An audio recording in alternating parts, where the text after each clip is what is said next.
nakita nyo naman siguro yung revelation mismo ni Senator Lacson kung paano nila talagang, kumbaga, very systematic, ano, yung kanilang operation, no? From the time na mag-planning, pati yung design ng project, pati yung pag-bid, pati yung pag-implement, talagang makikita nyo talaga na alam na nila yung gagawin nila para i-circumvent nila yung proseso. Kaya nga nagkakaroon tayo ng mga ghost at mga substandard project. At hindi lang pwedeng gawin yan kung hindi well organized. Hindi alam ng mga tao kung anong mga trabaho nila. Kaya nga, the way I describe it is highly syndicated, is highly organized. Kung ikaw ang mag-drawing nito, Mayor, hindi, I meant not drawing, I meant if you're going to, kunyari magda-diagram, saan siya nagsisimula? Yung connivance, Well, syempre yung connivance ng politiko at yung DPWH, ano? Doon nag-umpisa yan eh. Tapos kumbaga nasa lower rung, ano, ng ladder, no? Yung contractor, no? Kasi nga yung contractor hahabulin niya. Hahabulin niya yung binigay niya, yung porsyento, kasi hindi na makasali yan sa program of work eh. Yung porsyento binigay niya. Kaya ang nangyayari, doon sa project niya, ang tanong ko is, let us say 30% na lang ang naiwan sa inyo. How are you going to execute a project? Sabi ko, sir, mapipilitan kami i-substandard. Kaya nakikita nyo siguro kung paano nila dinadaya. Lalo na sa flood control project, dadayain nila doon sa paglalagay ng sheet pile. Let us say, kung ang sheet pile ang nakalagay dapat is Z-type, ang gagawin nila is yung U-type lang. O kaya yung Z-type, ang ilalagay nila, dadayain na nila sa presyo. Let us say, palalabasin nila, sabwat nila yung DPWH, yung contractor, nagsasabuatan. Pag-uusapan nila ngayon, ito yung ilalagay natin sa detailed unit price analysis. Lalabas doon per linear meter, 7,200, no? Z-type. Pero ang totoong presyo lang noon, kung ikaw consider mo from the supplier, na may kita na yung supplier, abot lang yun ng mga 2,400 per linear meter yon, ano? At sa sheet pile, may mga 6 meters, may 12 meters. Pag install nila, dadayain uli nila yan kasi hahabulin naman ng contractor yung kikitain din niya. Instead na ang ilulubog niya 6 meters, o kaya ang i-install niya 6 meters lang, o kaya 12 meters or 9 meters, depende dun sa study, ang gagawin nila 1 meter na lang. Kaya nakita nyo siguro yung pinapakita kong picture na nagulat ako na nung nasira yung embankment, 1 meter na sheet pile ang lumabas. Paano nangyari yung 1 meter lang ang sheet pile? Naputol ba yung sheet pile? Sir, hindi pwede maputol ang sheet pile. Talagang ilalagay lang talaga nila 1 meter lang. Kaya, kailan magsisimula yung bayaran ba, yung pagbigayan ng padulas? Where does it start? Well, how do they do? Well, even before the bidding, this is what was relayed to me by contractors. Even before the bidding, alam na kung sinong panalo. Ito rin ang sinasabi ng mga sources ko sa loob ng DPWH. Alam na kung sino. And, di ba, meron naman tayong procurement law na 9184, di ba? Tapos napalitan na ng bagong procurement law. I think it's 12003 ba? Pero hindi naman yun ang nasusunod. No? Mayroong unwritten na procurement law. Ano? Ito na yung ina-apply sa bidding pagdating sa mga diyang kalokohan na ganyan. Ano? Unang-una, ang unang qualification ng mananalong bidder is sino ba ang pinakamalaking magbigay ng porsyento. O assuming na there are 5 bidders, 3 yung nagbigay ng pare-parehong porsyento, okay, sinong una sa inyo makakapagbigay, pinakamabilis na magbigay ng advance? O assuming na pare-pareho sila ng date na magbibigay ng advance, ang next na parameter, sino sa inyo makapagbibigay ng pinakamalaking advance? Kaya kita nyo, it's all about money. Puro pera lang talaga yan. Mayor, paano sa tingin ninyo malilinis yung mga agencies like DPWH? Kasi ang natatanggal, ang pinag-resign lang ay mga USEC, yung mga nasa taas, kung systemic ang problema, paano ngayon yung buong agency? Well, siguro isa sa pinakamagandang ginawa ng ating presidente is nilagay si Vince Dizon doon. And I know Vince. He's a non-nonsense. I've known Vince since 2005. I've worked with him when I was in the Special Action Force, ganun din sa NTF. If you want things done, you know, that's Vince Dizon. You know. And talagang sa tingin ko, we've been talking to each other almost every day. Ano? At ginagawa niya lahat. Ano? Second is, kailangan i-adopt na ng DPWH yung open data policy na kailangan i-publish nila yung lahat ng projects nila. Yun din ang direction ni Secretary Vince nung nag-uusap kami.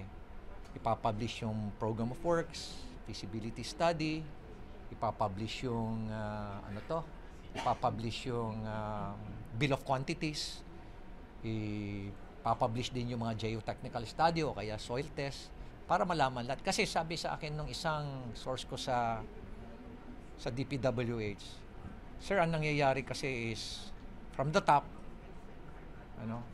from the sabi niya, ito yung sinabi niya sa akin, from the top management ibababa dun sa planning kay Yusek Cabral, ito na yung gagawin mo, ito na rin yung para sa mga congressman, ito na yon. So ang gagawin ni Cabral, gagawin niya yung plano, cut and paste, tapos sa kanya ibababa sa mga DPA, sa mga regional and district engineer. I-adapt na lang nila. Kaya makikita niya, sabi niya, sir, kung titingnan mo yung mga geotechnical study, yung mga program of work, halos pare-pareho, puro cut and paste yan. Kaya kung the only way you will be able to really determine kung talagang maayos talaga yung pagkakagawa niyan at yung talagang walang kalokohan na nangyari, pag-aralan mo yung feasibility study at yung program of work, at pati yung bill of quantities, yan yung mga documents na papag-aralan nyo. Diyan yung makikita talaga kung may kalokohan talaga yan. Kailan mo nang lalabas ang pera, Vince? Yes. Bago pa, pag kunyari, bigayan so mag-a-advance ba si contractor? Ay, talagang mag-advance na. Bago pa lumabas yung pondo mula sa DPWH? Ay, oo naman. Kuwan na yung kagad. Usapan na kagad yan. Bago pa lang mag-umpisa ang bidding, maglalabas ka na ng pera. Kasi ikaw ang taker. Even before sabi ko nga sa inyo, even before the bidding process, alam naman na kung sino ang mananalo. Tapos yung mananalo na, bahala na rin siya. Actually, meron na rin sistema. Aside from yung, let us say, ako yung taker. Taker ang tawag nila . Ako yung mananalo. Kung sino yung mga natalong quotation na mga bidders, may porsyento rin sila. O kaya, ang sistema is, hindi ko sila bibigyan ng porsyento, pero yung bid mo, ako magbabayad doon sa bid documents mo lahat. Sasali kayo, ako magbabayad. Sa next na bidding, ikaw naman ang mananalo, babayaran mo rin yung bid documents namin. Kaya umiikot-ikot lang. So maraming paraan. I had a chance to talk to another contractor. Sabi niya, Mayor, sa Region 3, sila na rin ang magbibid kasi sa totoo lang, sila na rin yung contractor actually. Gumagamit lang sila ng ibang kumpanya, pero actually sila na yung contractor. So sila na rin ang magpapabid, sila na rin ang magbibid. Ito ba yung nakikita niyo, sir, dun sa BGC Boys? Sa tingin ko, isa yon sa mga sistema na nangyari. Kasi yung informante ko, taga Region 3 na contractor. Kaya yung pala yun, nung pinapanood ko yung sinasabi ni Senator Lacson kahapon, saka ko naisip, ito pala yun. Isa ito siguro sa mga MO nila. Paano bakit yung DPWH, Mayor, yung picture ba na pinakita ni Bryce? DPWH yung namimigay ng pere. Nasaan point yun sa sindikato? Kasi nga, usually, ang DPWH, kung sino yung designated, either district engineer o kaya isang personnel dun sa regional office o district engineer's office, siya yung designated ng trusted man nung politiko. So, siya yung mangungulekta para sa politiko. Para kumbaga, siya yung cut out. Para hindi lagi ma-connect doon sa politiko, alangan naman yung contractor, i-deposit mo mismo. May mga ganun sistema . Kaya maraming scheme . Siya ang taga-kolekta, siya magdi-deliver. Katulad yung binanggit kay yung isang Yusek Bernardo, di ba? Di ba? Lumabas na isa siya sa mga collector din, di ba? Ganun din 'yon. O kaya kung galing sa contractor? Oo, kukunin niya yung sa contractor. Siya nang kukuha. And then siya magdi-distribute sa proponent. Yeah, siya na yung magdi-distribute Si doon sa funder. DPWH. Sa funder. Oo. Pero sir, sinagulat niyo ba yung halimbawa yung O kaya, kung katiwala naman nung politiko, yung contractor, sila na mag-uusap. Yung contractor na dediretso. So, ang daming paraan kung paano yung pag-deliver. At tapos tatanungin din nung contractor, kasi bulky yung peso, kuminsan ang gusto na nung funder is i-convert mo na deliver mo na into dollars o euros, kung anong denomination ang gusto niya. Sure na ba talaga sir yung yung ganun kabilis? Halimbawa, ma-award na yung buwan.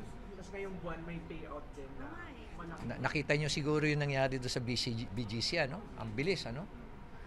Kasi nga, they're just so comfortable. Yung ngayon nakakalungkot doon, parang wala nang takot na gawin nila yon, parang normal na sa kanila. Na pati yung documentation nila, very complacent sila, na akala nila wala na makakahuli sa kanila. Ganun na nangyari, ganun na nag-evolve yung corruption sa infra projects. At hindi lang flood control yan, meron pa yan yung mga solar lights. Alam mo yung solar lights, napapabayaan lang natin yan, pero napakalaking pera din yan. Ano? Hindi pa yan, ano? Yeah. Sa basis of goods cosmet. Tanong ko lang po, what exactly do you need, no? Para ma-control natin yung corruption? Consider niyo po ba tumakbo na presidente? I-apply yung iron hand? O i-apply din yung sabihin natin guilty until proven innocent? No, this is nothing political. Itong campaign namin for good governance, it was never political, no? This is our moral duty, it is our constitutional duty. Sabi nga natin, di ba? Meron sa 6713 Republic Act that public office is a public trust. And every local official, at the same time, citizens, is their civic duty na talagang make sure that public interest is safeguarded, that every peso should be spent for the common good, no? Yun ang ginagawa namin. Hindi naman kami nagtatabaw dito, gusto kong maging senator, gusto kong maging, never crossed my mind. If you look at our history on how we're fighting for good governance, it started in 2019. Immediately, I became mayor, nandun na yon yung good governance na crusade namin. Kaya please, wag na ho nating I'm sorry ho, no offense ho, but it's nothing to do about politics. Yung sinasabi ni Vizcaya na 20 to 25% na pupunta sa kongresista, credible yun? Well, siya nakakaalam, ano? Pero consistent doon sa mga binabanggit sa akin ng ibang mga contractors din. At yung mga ibang membro ng DPWH, very consistent. Kita mo yung mga binabanggit ko na hatian sa porsyento at magkano na lang naiiwan. Iba-iba nga lang yung porsyento. Iba-iba. Kasi depende sa project yan. Kung dun sa project natin, depende rin sa markup sa project. Let us say sa Cat's Eye. Ang laki-laki ng markup yan. Isipin mo, bawat piraso, 9,900. O 9,000, sabihin natin 9,000. Almost 10,000. Ilang milyon yung binili nila. Kaya they can demand about 30-40%. Ganun din yung ibang project na rock netting, ang laki-laki dyan, 40%, 35%. Sa flood control, kanyan siguro mga nandun sa range na yan, 20-25%. Kasi nga yung markup hindi gaano. Kaya ang gagawin ngayon nung dadayain niya sa pag-install ng sheet pile, lalagyan niya ng maayos na sheet pile itong lugar na to, itong section na to. After that, yung susunod, putol-putulin niya. Alam niyo ba, pag in-inspect niyo pa yan, siguro may lugar pa na walang sheet pile. Mayor, what do you make of the statements of Bryce Hernandez and Henry Alcantara? Parang naglalaglagan na sila. Well, Saan sa papunta to? alam mo, once na may makulong dyan, na non-bailable dyan, ay maglalaglagan lahat yan. Ako sa experience ko, being with CIDG, PNP, once na nag-umpisa na yung nakulong na dyan, maglalaglagan na yan. Sa isa rin, ang ginagawa nila ngayon, nagpupul sila ng resources, itong mga politiko, itong mga nagkakasabwatan na sila sa DPWH. Right now siguro, baka nagmi-meeting na sila, lahat. Pati na rin yung mga contractor na ayaw magsalita. They're pooling the resources, hiring expensive PR firms para gumawa ng issue o manira ng mga kami. Maninira sa amin, maninira doon sa mga whistleblowers. Kaya ganun na yung kanilang tinamot. Pati si Kong Tobip, sinisiraan. Kong E.S. Bersamin, sinisiraan. Anybody na lalaban sa kanila, sisiraan. So we're prepared for it. Ano?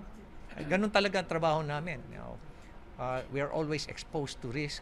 May vulnerabilities kami na titingnan nila. Pero that will not at all stop us from pursuing this crusade. There's another parang band of mafia outside of Bulacan. Ay, marami yan. It's not, yung Bulacan is just one of those groups yan. Alam mo nga, kung ano yan eh. Sa tingin ko, every area merong ganyan eh. Merong ganyan. Siguro, lower degree lang. In terms of depth, in terms of intensity, siguro mas lower lang. Pero at the end of the day, it's not about, it's something widespread. Sir, nababanggit si Saldi ko, pero since nasa Amerika daw, tapos baka sooner or later baka ma-involve na siya dito. Anong magandang intervention sa government? Alam mo, kung titignan mo lang yung mga SunWest, Haitong, at yung mga allied pa ng mga companies, ilang flood control projects ang nabag nila. Aside from that, iba pa yung mga ibang mga infra projects pa na napunta sa kanila. Bakit napunta doon? Bakit na-corner nitong napakalaki nitong mga kanaton? Di ba? Conflict of interest, maski na sinabi natin na divest. Tapos, tingnan mo yung mga substandard na projects. People in Bicol are complaining. Meron pa nga lugar dyan na nilagyan niya ng napakaraming mga solar lights. Na parang akala mo yung public road na yun, inapi niya, parang ginawa pa niya private road niya. Diba? If it's a highly organized syndicate, Mayor, sino yung head ng sindikato? Siguro hintayin na lang natin na magsalita.